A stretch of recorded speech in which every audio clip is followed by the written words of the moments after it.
I got married at the age of 13 to a king that was 30 years old. I am Margaret Tudor, Queen of Scots, born in 1489 and the eldest daughter of King Henry VII of England and Elizabeth of York. Mary Tudor and Henry VIII were my siblings. I was a beautiful and intelligent princess, and I was highly sought after as a bride. In 1503, I married King James IV of Scotland. My marriage to James IV was a political alliance, in accordance with the Treaty of Perpetual Peace, but we also fell in love and had 6 children together. However, my happiness was short-lived.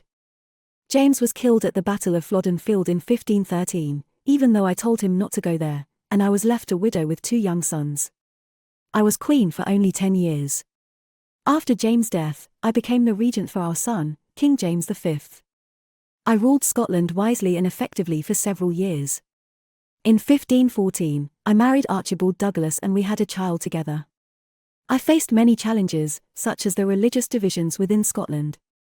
At the time, Scotland was a predominantly Catholic country, but there was a growing Protestant movement. Despite all of these challenges, I believe that I was a successful queen. I ruled Scotland wisely and effectively, and I helped to bring peace and prosperity to the country.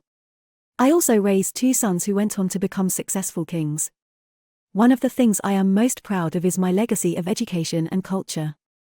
I founded several schools and hospitals, and I supported many scholars and artists. I was eventually forced to step down as regent when my son came of age. I spent the rest of my life in England, and I had remarried a 3rd time. My last 2 husbands were both womanizers, and I was not allowed to annul my marriage to my 3rd husband when I found him with another woman. I died in 1541, at the age of 52 due to complications from a stroke.